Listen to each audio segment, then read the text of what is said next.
সাইয়েদনা মুসা আলাইহিস সালামের কাছে মালাকুল মাউত, মৃত্যুর ফেরেশতা, মানুষের সূরাতে এসেছিল, অনুমতি নেয় নাই, হুট করে ঘরে ঢুকছে, ঢুইকা কয় আনা মালাকুল মাউত, আমি মৃত্যুর ফেরেশতা, জিইতু আন আকবাদা রূহাক, আপনার রূহ কবজ করতে আসছি। মুসা আলাইহিস সালাম দেখতেছে একজন সলিমুদ্দি। মুসা নবী দেখে কি, আর সলিমুদ্দি কয় কি, আমি মালাকুল মাউত। ভেজাল আছে না নাই? সাইয়েদনা মুসা আলাইহিস সালাম দেখে দিব্যি সাধারণ মানুষ, আর সে বলে আমি তোমার রূহ কবজ করতে এসেছি। মুসা আলাইহিস সালাম রেগে গেলেন, অনেক মেজাজ ওয়ালা নবী ছিলেন, রাগের চোটে এক থাপ্পড় দিলেন, থাপ্পড় খেয়ে মালাকুল মাউতের এক চোখ নাই। বুখারীর বর্ণনা, ফাসাক্কাহু ফাফাকু আইনা, থাপ্পড় মারলেন, চোখ শেষ। মালাকুল মাউত বাঁচার জন্য দিলেন দৌড়, এক দৌড়ে আল্লাহর আদেশে আল্লাহর আরশে চলে গেলেন, যে বলে মাবুদ এমন নবীর কাছে পাঠিয়েছেন, আরসালতানি ইলা আবদিন লা ইউরিদুল মাউত, এমন বান্দার কাছে পাঠিয়েছে ওই বান্দা মরতে চায় না, খালি মারতে চায়।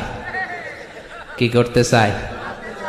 মরতে চায় না, মারতে চায়। দেখেন কি করছে আল্লাহ, বললেন ও মালাকুল মাউত, ভুল করছো, সালাম দাও নাই, অনুমতি নাও নাই, মানুষের সূরাতে গেছো, আর নবীও সাধারণ নবী না, মেজাজ ওয়ালা নবী, ঠিক কি না?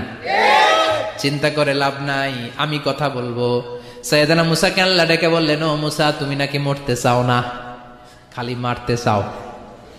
সাইয়েদনা মুসা বলেন, না মাবুদ আমি তো চিনি নাই, এটা যে মালাকুল মাউত আমি তো চিনি নাই, চিনলে তো তার গায়ে আমি হাত তোলার সাহস করতাম না।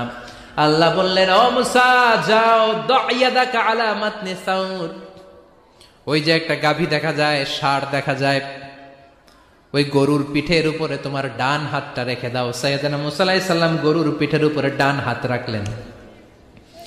আল্লাহ বললেন, মুসা তোমার ডান হাতের নিচে গরুর যতগুলো পশম, প্রত্যেকটা পশমের বিনিময়ে তোমার এক এক বছর করে হায়াত আমি বাড়িয়ে দিলাম।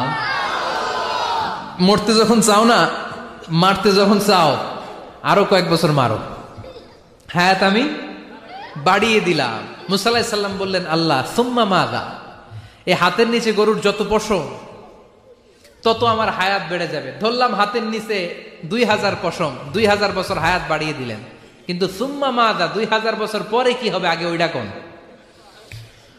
ওই ঝামেলাটা ভাঙের আগে। আল্লাহ বললেন, মুসা সুম্মাল মাউত, তারপরে তো তোমাকে মরতেই হবে, এই পৃথিবীতে আসলেই মরতে হয়। কুল্লু নাফসিন যায়িকাতুল মাউত, এই পৃথিবীতে যারা একবার আসবে তাদেরকেই মরতে হবে। ঠিক